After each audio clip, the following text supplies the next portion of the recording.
नमस्कार, मैं हूं आपके साथ हिमानी नैथानी। दोपहर के 1 बजने को हैं। तमाम बड़ी खबरों को विस्तार से लेकर हम हाजिर हैं। दो सहयोगी मेरे साथ इस बुलेटिन में मेरे साथ होंगी, अनामिका होंगे और साथ ही साथ मोनिका होंगी। लेकिन बड़ी खबर इस वक्त पाकिस्तान के कराची से आ रही है, जहां पर दाऊद की हालत ये बताया जा रहा है कि और ज्यादा बिगड़ गई है। और देखिए कि किस तरह से वहां पर एक हड़कंप सा मचा हुआ है कराची में। देखें तो साथ ही साथ अस्पताल में सिर्फ उस फ्लोर पर दाऊद इब्राहिम है और कोई नहीं है। अगर किसी को इजाजत है तो वो सिर्फ जो दाऊद के परिवार वाले हैं, दाऊद के जो नाते रिश्तेदार हैं, उन्हीं को उस कमरे में, उस फ्लोर पर जाने की इजाजत है। लेकिन अभी जो जानकारी मिल रही है, जो जहर दिए जाने का दावा किया जा रहा है, उससे और ज्यादा दाऊद की हालत बिगड़ गई है। कराची के अस्पताल में भर्ती है दाऊद इब्राहिम। लेकिन साथ ही साथ पाकिस्तानी मीडिया को यह कहा जा रहा है कि किसी तरह की कोई खबर मोनिका दाऊद से जुड़ी हुई बाहर नहीं जानी चाहिए। साफ आदेश जारी कर दिए गए हैं कि दाऊद इब्राहिम से जुड़ी कोई भी खबर अब बाहर मीडिया में नहीं जानी चाहिए। इस बीच एक और बड़ी खबर आपको सूत्रों के हवाले से बता दें।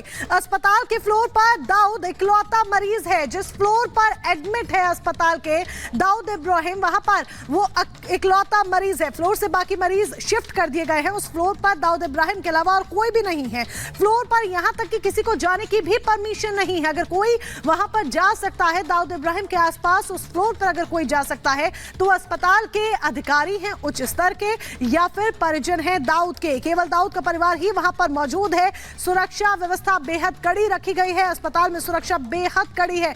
बड़ी जानकारी और एक एजेंसी के हवाले से दाऊद से जुड़ी एक और बड़ी खबर आपको बता दें। दरअसल जानकारी ये मिल रही है कि दाऊद पिछले 5 महीनों से एक एयरलाइन के संपर्क में था। एक एयरलाइन के संपर्क में था और फंड इकट्ठे करने की कोशिश की जा रही थी।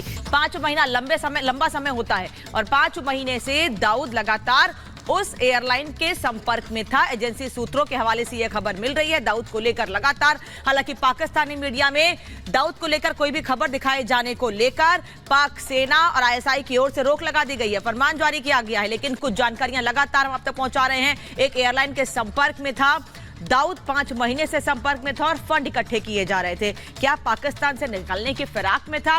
कोशिश ये थी कि पाकिस्तान से निकल सके, इसीलिए ये फंड इकट्ठे किए जा रहे थे, इसीलिए एयरलाइन के संपर्क में था। ये सवाल उठ रहे हैं। तो दाऊद इब्राहिम को लेकर जिस तरीके से तमाम जो खबरें एक एक कर सामने आ रही हैं, तमाम बड़ी जानकारी निकल कर सामने आ रही है, उस पर पूर्व रॉ अधिकारी एनके सूद का क्या कुछ कहना है, जरा सुनिए। के साथ बातचीत करने के लिए रॉ के एक्स ऑफिसर एनके सूद है, उनसे बातचीत करते हैं। सर, खबर आ रही है जैसे कि पाकिस्तान मीडिया के थ्रू कि दाऊद इब्राहिम को कराची में जहर दिया गया है और शायद उनकी मौत भी हो चुकी है, लेकिन अभी आधिकारिक पुष्टि नहीं है। सर, रॉ के एक्स ऑफिसर हैं, आपको क्या लगता है? जी, मुझे लगता है कि बिल्कुल दाऊद इब्राहिम मारा जा चुका है। और मारा किसने है? मारा है पाकिस्तान की आईएसआई ने, क्योंकि इंडिया कभी उसको मारना नहीं चाहता। बहुत पहले की बात है 2005 में कि इंडिया उसको मारना चाह रहा था, फिर अब वो पाकिस्तान की लाइबिलिटी बना हुआ था और पाकिस्तान के आईएसआई ने उसको एलिमिनेट कर दिया।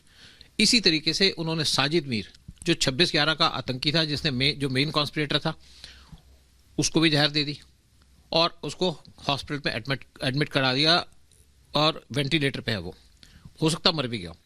उसको इसलिए मारा कि यूएस उसको उनके प्रेशर डाल रहा था कि इसको यूएस के अंदर उनको डिपोर्ट कर दो, क्योंकि जब 26/11 का अटैक हुआ था उसमें कुछ यूएस के ऑफिशियल लोग भी मारे गए थे।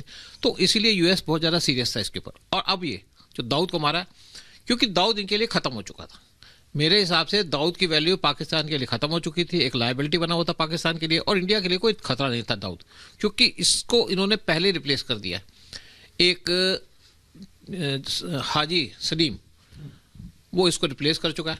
और हाजी सलीम वो आदमी है जो इंडिया के अंदर बार बार ड्रग्स भेजता है। अभी कोची में इसने 2500 किलो के ड्रग भेजे थे जो पकड़ लिए गए थे।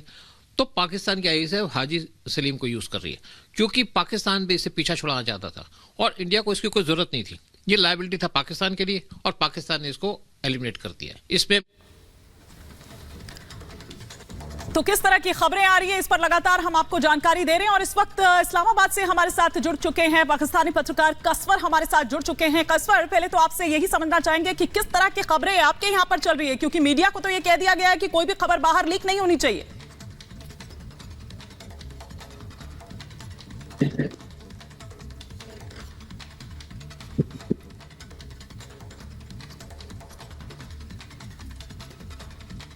कसवर, क्या अब तक हमारी आवाज पहुंच रही है?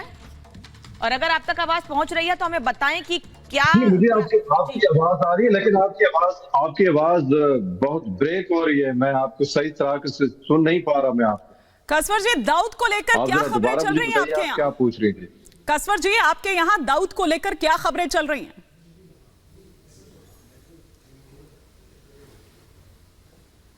जी, मुझे आपकी आवाज क्लियर नहीं आ रही। चलिए हम दोबारा संपर्क आपसे साधेंगे और हम ये ऑडियो ठीक कराते हैं और उसके बाद वापस लौटेंगे। अनामिका और जतिन हमारे साथ लगातार जुड़े हैं, जो अपडेट हम तक पहुंचा रहे हैं। जतिन, एक तरफ रोक लगा दी गई है कि किसी तरह की कोई खबर मीडिया में दाऊद को लेकर नहीं आएगी, वहीं दूसरी ओर हमें जानकारी ये मिल रही है कि एक एयरलाइन के संपर्क में भी था, फंड इकट्ठे करने की कोशिश थी। मतलब क्या दाऊद